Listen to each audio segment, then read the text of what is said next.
I just want to take a few minutes to talk about the new movie Anora. It is about a stripper who meets a young gentleman who wants to purchase her for a week and go on this whirlwind romance, and it doesn't go quite the way they both want.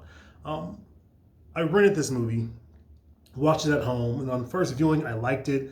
I'll admit I was a little annoyed by a lot of the characters. There's a lot of shouting and sort of slapstick stuff going on, even though it's kind of gritty and ground level. I thought it was just fine until I got to the very last scene. And if you've seen the movie, spoilers by the way, you know what I'm talking about. She has this guttural reaction, and I didn't get it. But that scene made me want to watch the movie again. And thank God I'd written it. So I did. The next day, I watched it over again with a much closer eye, and I got more out of it. There's definitely a lot more to this film than meets the eye. And just I'm not going to do a play-by-play of everything that happens in the movie. I am recommending it. You should watch it. But on the second viewing, there's a lot of things that, to me, reveals that Anora hates her life. Even though she comes across chill, she comes across, except when she's screaming, she comes across very confident and knows what she wants and is kind of set and steady and happy with her life and world. But on that second viewing, no, there were clues that pointed out to me that she does not want to be there. She does not like using her real name.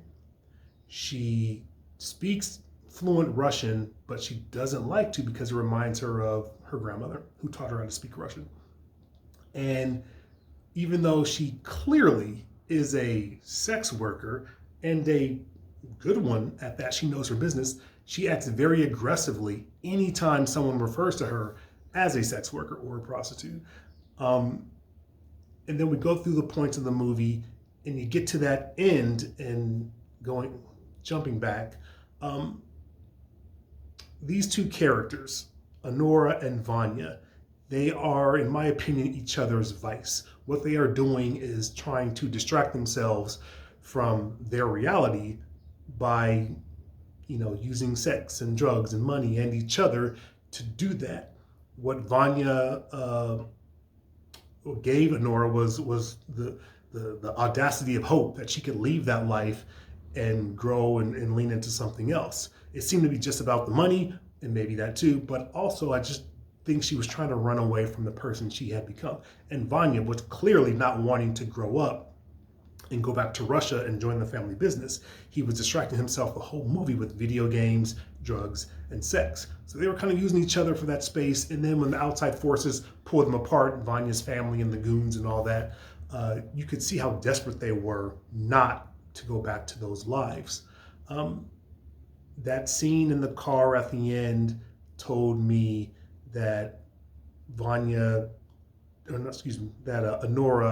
does not want to be a person who uses sex as validation for men's affection. She does not want to stay in that life, and the small glimmer of grimy hope that Vanya's lifestyle provided to her got her close to leaving that, and then she was put right back on that path.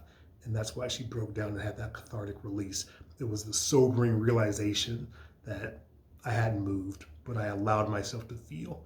The fantasy of a strip club is that for a couple hours and a couple $100, you can leave your real life behind and be tantalized by someone or something for a short while. But then you got to go back out cold to that that parking lot, and you got to drive back home to your real life. And Honora saw that and felt that, and I think that's what happened in that final scene. Let me know what you thought. Thank you very much.